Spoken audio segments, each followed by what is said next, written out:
We're talking about the tabernacle and its furnishings and its structure, sort of going in depth in these conversational expositions right now in the book of Exodus, chapter 26. We begin now at verse 15.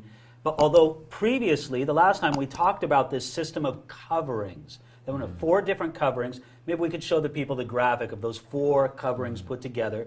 The interior one being the linen one of the cherubim, then the goat's hair, then the ram's skin dyed red, and then finally the porpoise, badger, and sea cow skins, whatever it was, in those 4 layers. But all of that had to set upon a frame, didn't it?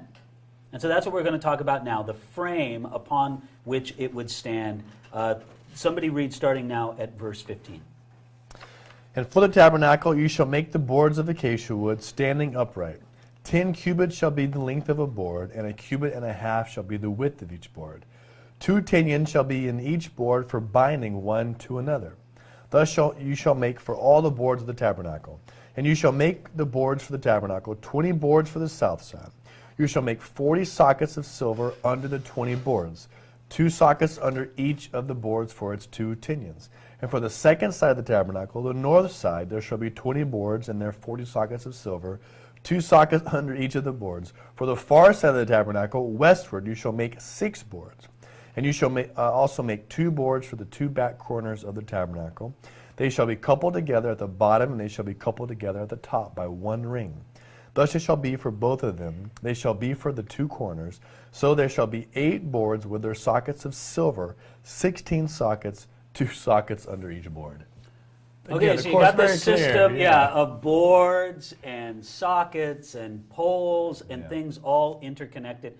Maybe we should go back and start just with the boards themselves and as they were to be constructed. What were the boards actually made of at their core?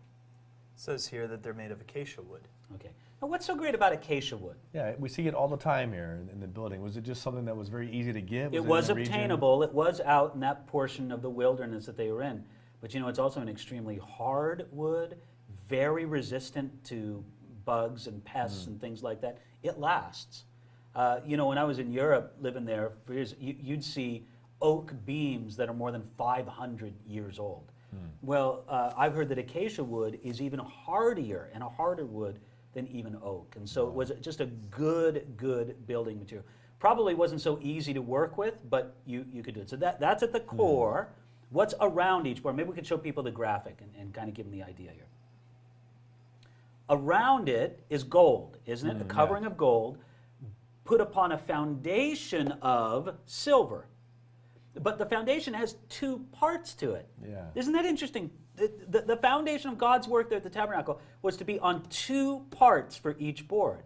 I wonder if that's not speaking to us prophetically of the Old Testament and the New Testament. Wow. God's work among Jew and Gentile, both there, 2 different parts, resting on that. But there's also some significance in it being a foundation of silver.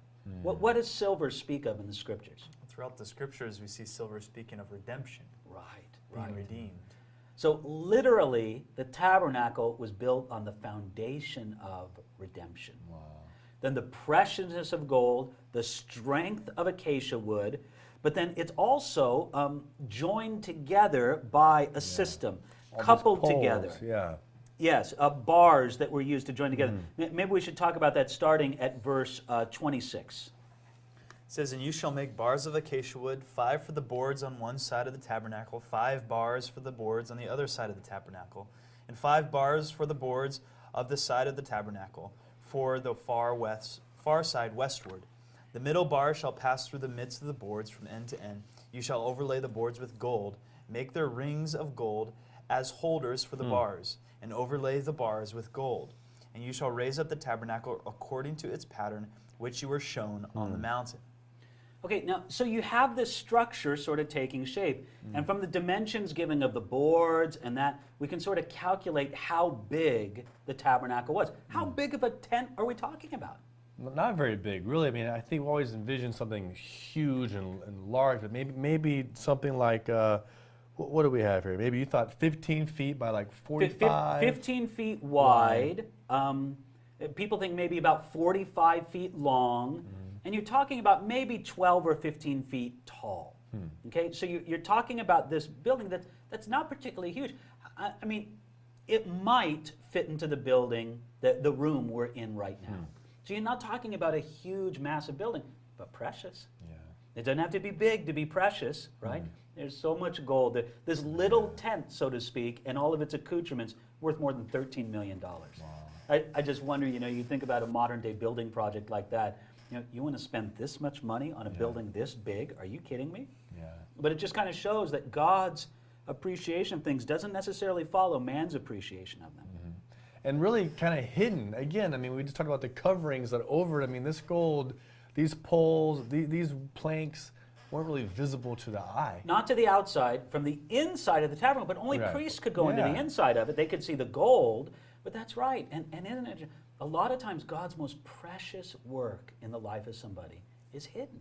Yeah. Honestly, I worry about that today in our days of social media, where you can tweet and Instagram and Facebook and all this. I'm not saying those things are bad, but so often we're quick to talk about the interior work that God's doing in our lives. And, sometimes it's better just to be quiet about it, just to let God do his work without, squawking about it to everybody. And this is really something from the outside. There wasn't much to see with the tabernacle, but on the inside, oh, how precious. Oh, what an interior life with God it reflected. And at the same time, we mentioned, beginning this series a little bit ago, where did God begin the description was on the inside. The Ark of the Covenant was the first thing he talked about. Starts there and works out. Yeah. But there's also a theme of strength here. Yeah.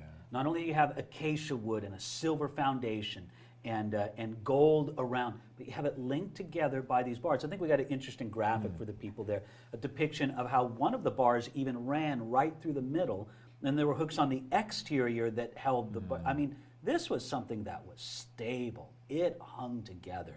It wasn't going to be soon shaken. You think the boards were like spaced, kind of like we envision we have 16-inch studs, for our walls. You think that was more like totally together, like a solid. Nate, from my study, this is kind of a debate among Bible scholars, if those boards were continuously joined to each other or if there was a gap between the boards. I tend to think that they were more just right next to each other. The model that we're using to show people, to kind of give people a visual idea of what these are about, it also shows, we can show that model to them too right now, show them how they depict it with the boards being right next to each other. But that's kind of what it would have looked like, at least according to this artist's description of the boards being joined right together. But you take a look at that, that's strong. That's not going anywhere. I mean, you see the support on the outside, but there's also that invisible support on the inside, which is kind of an interesting thought that God, in His wisdom, knew this would be how I was going to construct the Strong on the outside and strong on the inside. It's very significant, especially because more than other parts of the tabernacle, we have sort of a permission to talk about how we, in a sense, represent the tabernacle. In this sense, later on, the Bible will tell us in the New Testament that we are a temple being built to God, living stones being assembled together. And since there's a continuity between the tabernacle and the temple, we can kind of say that this is sort of a picture of how God wants his people to be. Not only strong on the outside, strong on the inside as well. Yeah. And maybe with some of the glory and the shine and the luster hidden. Doesn't have to be right out front for everybody to see. And then what's another aspect that you could kind of highlight in regards to this? Wouldn't you say a unity? Wasn't it that it could be one tabernacle? God wanted there to be a unity and a connection between his people. And I think these are very significant themes that we find throughout this whole thing, talking about the very structure of the tabernacle. What you have here, think about it, just like the community of God's people today. What's the tabernacle founded upon? Redemption. Yeah. What's it covered with? Precious gold. What's it joined together as? On the inside and the outside, and it's joined together strong. Yeah. I mean, I suppose there'd be a very practical reason for such a strong structure as well. Well, being in Israel, I mean, there would be some pretty nasty weather. Or storms, the extreme weather that it would have to deal with, all of that. Yeah, and it's the same way in our life. That's why God wants us built on such a strong foundation and with such solid walls. Okay, great stuff. Next, we're going to take a look at a couple of coverings, 2 barriers in here, but that's for us next time when we get into chapter 26. So we'll break here and pick it up.